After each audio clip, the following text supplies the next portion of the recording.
The explorers went off and they discovered that these shiny rocks were large, uncut diamonds.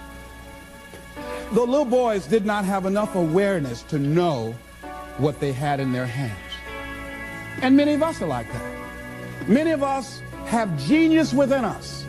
We have ideas that we use it for the company. We put in long hours, 60, 70 hours a week for the company store. We'll break our backs for the company. But when it comes to us, when it comes to using our genius in our own behalf, taking a chance with our own creativeness, acting on our own dreams and ideas, somewhere along the line we get paralyzed. We find some reason not to do it. Oh, I did that. I'm not as good as they are. I don't have their education. I felt inferior because I never had a college education. So I felt inferior. I thought people with college education were the most intelligent people in the world. I felt inferior and intimidated by them. So I wouldn't want to speak before people that had more education than I did. Why? Come on, Les, you can do that. Oh, no, I can't. Les, you're a good speaker, man. You can just communicate with people, period. Well, I'm not, there's just some things I just don't know. And can I pass? Get somebody else. I got a friend, man. This guy has a master's degree. He's real good. Get him. But I'm not the one to come speak to that group. See, I didn't know what I had in my hands. And fortunately, I had somebody around me who saw what I had and was willing to work with me until I could see it too. See, that's what many times we have to have. Somebody could look beyond our faults and see our needs. And hold that vision until we are able to capture that vision ourselves. How do we handle some fears? I was talking with my friend Pat Johnson, who's the president of Begin Within Seminars. Think about some major fear you have. Here's one thing she said, which is good. She said, Les, if you got a real major fear, she said, take a deep breath and see yourself strong enough and more than able to handle that fear, whatever it is. Everybody take a deep breath. Whatever that fear is, just feel that you have the strength and the power and the capacity to handle it. Another friend of mine named Ron Weiner, he says, when I'm confronted with a fear, I just practice the art of looking beyond the fear. I go behind it and see it already completed, see it already resolved. And then I carry myself accordingly as if it already is taken care of. That dispels the fear for me. Another friend of mine by the name of Jack Wilson said, when I experience fear, I think about when I was in Vietnam and what I handled back then, and I look at what I'm dealing with right now, and the fact that I survived that, the fact that I had other kinds of situations that were close calls, or that I was overwhelmed with fear, and I came through it, then I look at this and says, this is nothing here. And we've all had that experience, what Jack had. How many of you had some situations that you were in that you're overwhelmed with fear? You didn't know how you're going to come out, how you're going to survive, and you did. You survived and you didn't die. Raise your hand if you survived, all right?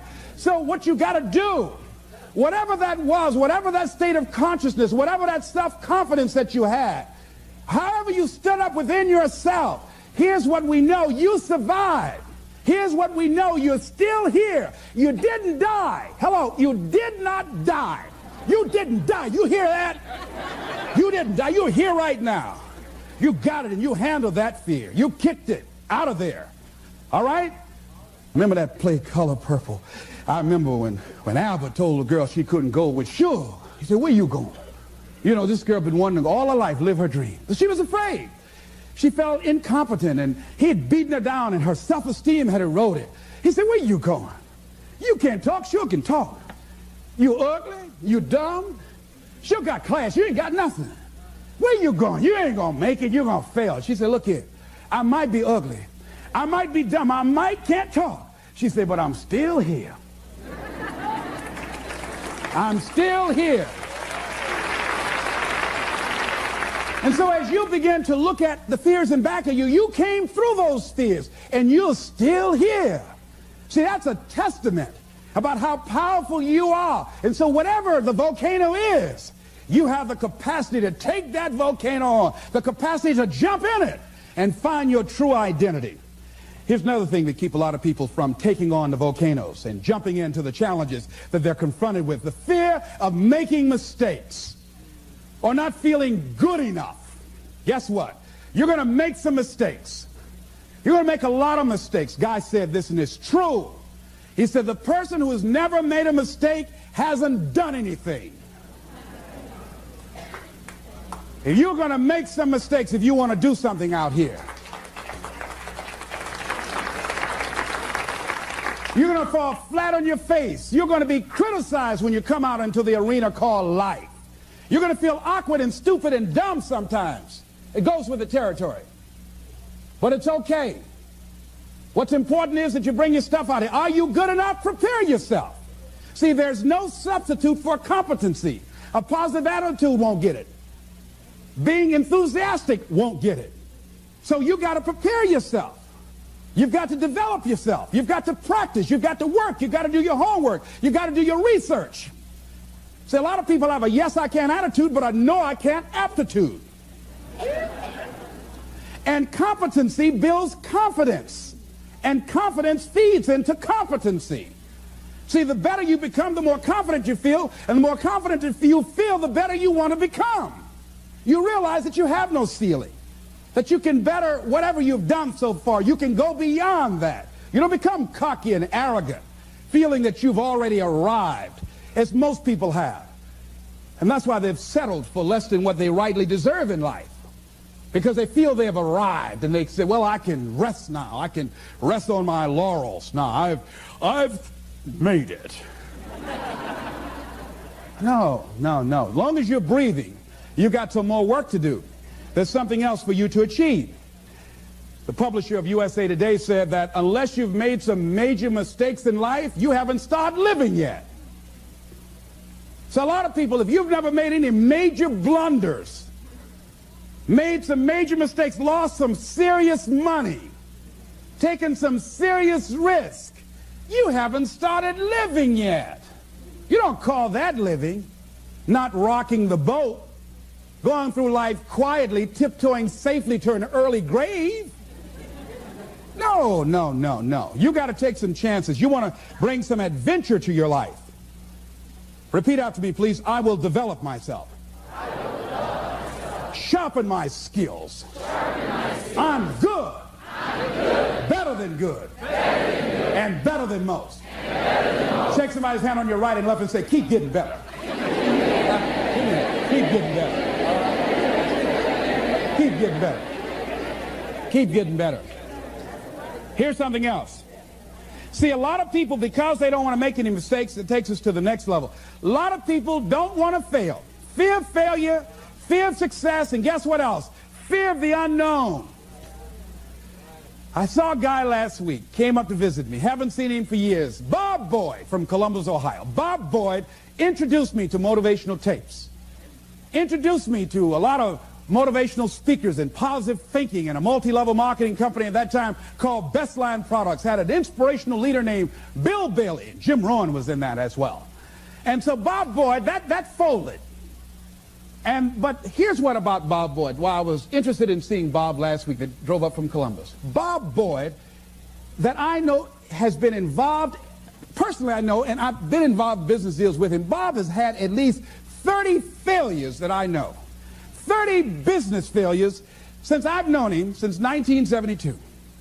Incredible. So I wanted to hear this deal that Bob was bringing me. Les, I've got to talk to you.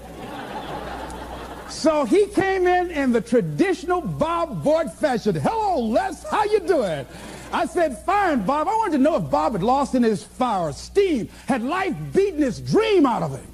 Bob said, Les Brown, I've got a deal. You know, you get exposure to a lot of people. Man, I've got a deal. I'm thinking, does he want me to join Amway? What is this?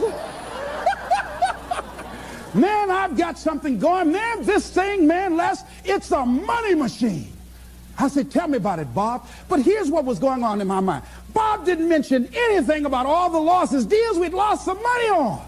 It never came up in conversation. It was like, this is the first deal he ever brought me. I said, what courage. You know what Winston Churchill said? You know what Winston Churchill said about courage, Pat? He said, courage is the ability to go from failure to failure without losing enthusiasm.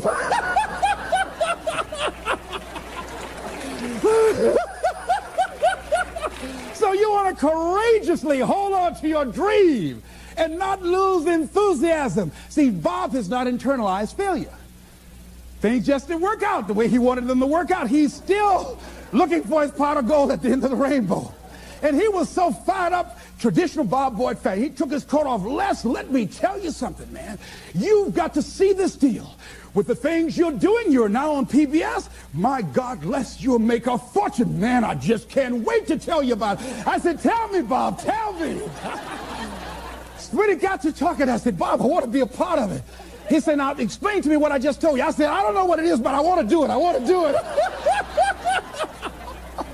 I didn't even know. I felt like the lady that was with Joe. Joe decided he's going to jump in the volcano. He said, I'm going to go with you. He said, oh, you can't go. She said, oh, I want to go too. See, you get fired up about something. People will come to see you burn. They want to go too.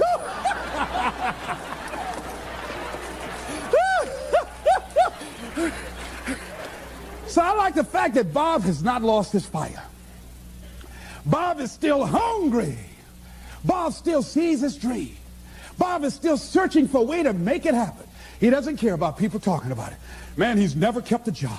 Guy's had 15 or 20 different jobs, all these business deals. Bob has turned a deaf ear to that. You know, that's what you got to do if you want to conquer your volcano. A guy in Los Angeles, all over the front page of the newspaper, he just passed the bar after taking it 48 times.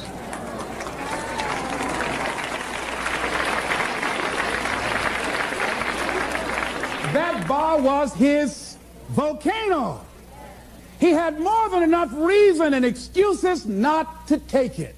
His son has a law firm. He could have been a legal assistant, a clerk. And people all of a sudden used to laugh at this guy. He was a laughing stock. Are you taking the bar lately? Can you imagine what they did to this dude? Know what that guy is? Man making a career taking the bar. But by the way, he need to make a career to pass it. People will do that too. You know, people talk about John Kennedy Jr. failing the bar. Did you read in the newspaper that he passed? Yeah. I didn't see that, but did they make a bigger deal about him passing as they did when he failed? No, you know why? People like to see you fail. They like to see that. People are like that. I don't know why it's set up like that. I was on the expressway, traffic was jammed up. You know what was happening? It was an accident. But people pull over to the side to get out of their car to go look, to see somebody else's suffering. That's why talk shows are so popular. So people like to hear other people's misery, get it caught up in that. Then they go magnify it in their own lives because that's all they focus on. I better not catch you going to any accidents here. Bob Boyd went to conquer his volcano like that gentleman who decided it doesn't matter how many times I fail. I'm going to courageously pursue it. I don't care what people say. I don't care what they think. This is something that I want that gives my life meaning and value. You got a volcano like that in you somewhere. There's something. See, at some point in time, all of us have seen our destiny. I was 6 years old, a man by the name of Reverend Ed Graham, a Mount Zion Baptist Church in Miami. I was 6 years old right before Christmas. My mother was ill. We had no food in the house. And this tall, strapping man around 6'1" came to the door with a food basket in his hand. And he says, hello, is this the Brown family? My mother said, yes. I understand that you have 2 sons and a daughter and that you have no food. Yes, I'm from Mount Zion Baptist Church, and around Christmas time we pass out food baskets to needy families. Take the basket in behalf of the church and have a nice Christmas. And when he walked out, I said, oh boy, I'd like to be like that man. And I went to his church and I used to watch him speak, and tall and powerful and dynamic speaker, such eloquence. One of his favorite people was the poet Kipling, who wrote, if you can keep your head when all about you are losing theirs and blaming it on you. What eloquence he had. And I said, oh, I would hunch Wesley. I said, Wesley, I'd like to be like Reverend Graham. Boy, he's powerful. A friend of mine, Mildred Singleton, my former fiancée, she was with a school outing. But we're still good friends. She's at a... Y'all always dipping in my stuff, but anyhow. Somebody say, I'll take you, it's all right. But she was on a school outing, and they took her to a hospital, and she was in the operating room watching from a distance. and she saw someone working or doing eye surgery, and she says, that's what I want to do. She's just a teenager, and today she's an ophthalmologist. All of us have seen our destiny at some point in time, and we decided not to listen. We decided to ignore it and say, no, that's not for me. Life came in and slapped us side the head, and we stopped dreaming anymore. Bigger Thomas said, the impulse to dream has been slowly beaten out of me through the experience of life. And that's what causes many of us to give up on our volcano. The experiences and the challenges, the defeats, the disappointments, and the failures of life, that we decide to prematurely throw in the towel on ourselves, or to sell out on our true potential, sell out on living our dreams, feeling that we're not good enough, not wanting to make any mistakes, particularly if you're raised with a great deal of criticism. So you've got to be willing to prepare yourself and do the best you can, take your best shot, and let the chips fall where they may. And so as you begin to look at people become afraid of success because they feel they're not good enough, they can't handle it, the responsibility is too big. I've been there. And when you feel that way, you begin to unconsciously work against yourself to make sure that you don't get it. You begin to sabotage your own potential in a variety of ways, through procrastinating, through not taking care of business, not giving reports on time, not spending your time wisely, squandering your time looking at a lot of idle television, or spend all of your time lamenting and complaining about how bad things are, using your energy negatively rather than positively, complaining rather than producing. That's what we do when we're afraid of really making it. And when you're afraid of the unknown, when you're afraid to take that leap, when you're afraid to venture out there, that's a real challenge. I'm reminded about a little boy. Two little guys were out playing on some ice that was supposed to have been solid. And one of the little boys stepped on a thin area of the ice and fell in a hole. And as he began to start thrashing in the water, he began to move with the undercurrent to other areas of the ice, and his friend was there trying to help him, beating, hitting the ice, trying to save his friend. And he panicked, and he looked just a short distance away, and there was a tree, and he went and he ripped a branch off, and he came back trying to get his buddy out, and he just took the best he could and started scraping around the ice to make a circle. And when he did, he started beating on it and beating on it, and there all of a sudden the ice began to crumble, and he was able to pull his friend out to safety. When the paramedics finally got there, they saw what had happened, how thick the ice was.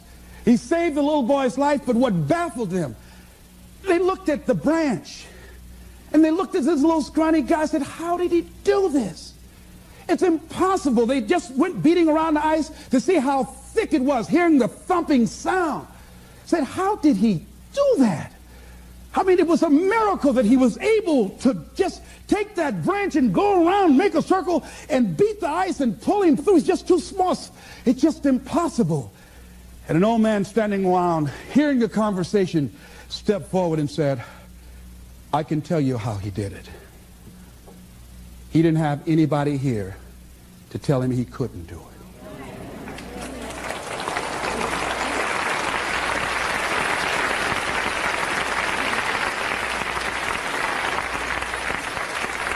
See, sometimes life will happen to you, like this little boy, and you won't have time to say no. You won't have time to think that you can't do it. The only time you will have is to act, to take the leap of faith and believe that everything is going to be all right. Take that leap of faith, trust yourself, and know within yourself that everything's going to be all right. But aren't there some guarantees you can give us, Les? Yes. What is that? You're going to die. Excuse me? You're going to die. In case you didn't understand that, you can't get out of life alive. So I'm saying to you, you got 6 months to live. Live your life now. Live your dreams now. Start acting like this is your last day on the planet.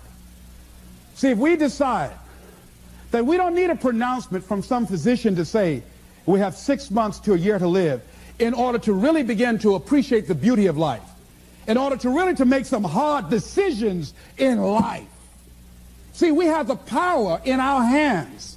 Like those little boys, we have that kind of power, that kind of genius, that kind of fortune, that kind of wealth, that kind of happiness, that kind of sense of fulfillment in our hands. We have that. We have that. It's in our hands. It's on us. And nobody can make that decision for us. We can give it away. We can give it to the company store for $400 or $500 a week.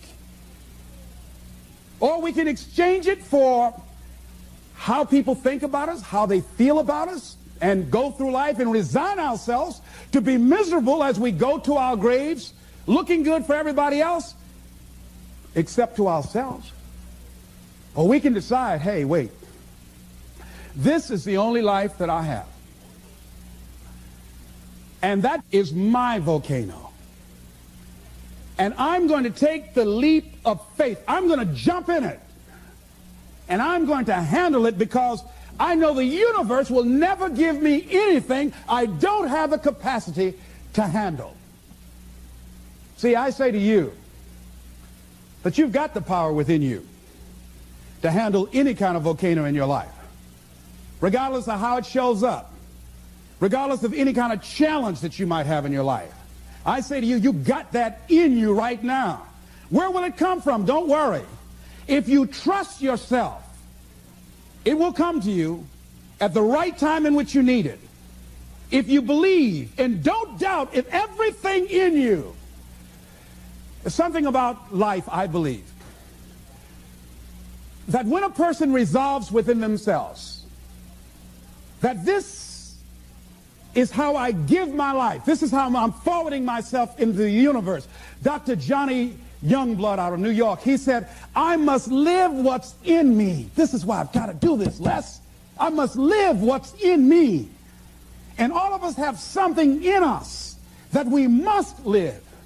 And if we don't know what it is right now, we must create it or we must find it.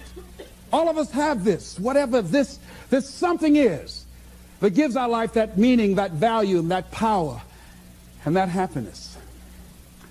That happiness that a lot of people just wouldn't understand why you got to do it and why you got to take that mountain on. Don't you know, there be people who've decided that what they're doing is who they are. They've been acting this way for so long, they think their act is who they are. They've been evading themselves so long and tell that mediocrity is natural to them. They won't understand you. They won't understand why you've got to go and do what you got to do. Why you might have to change cities or you got to get another job. Why? What's wrong? This job is paying good. It's not to pay. It's not always the money. Yes, I need money, but I need something else other than money. I need some peace of mind. I need some fulfillment within me. It's not giving me what I want. No. Well, what is it? I don't know. Why you got to go? Why you going now? I don't want to live this anymore. I'm out of here. Why? I don't expect you to understand. He who knows no explanation is necessary, and he who does not know, no explanation will suffice. I just got to go and jump in the volcano. Excuse me.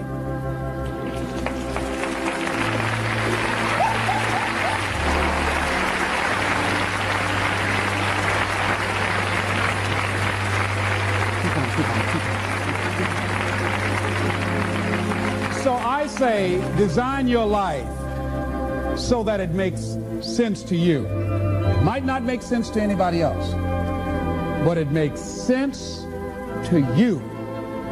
That's what's important. It makes you happy. It gives you that sense of joy. It brings back alive the little boy or the little girl in you. It helps you to have some special joy that other folk just won't understand. Go get your volcano. This is Mrs. Mamie Brown's baby boy, Leslie Calvin Brown, saying it's been a plum pleasing pleasure as well as a privilege. Thank y'all again.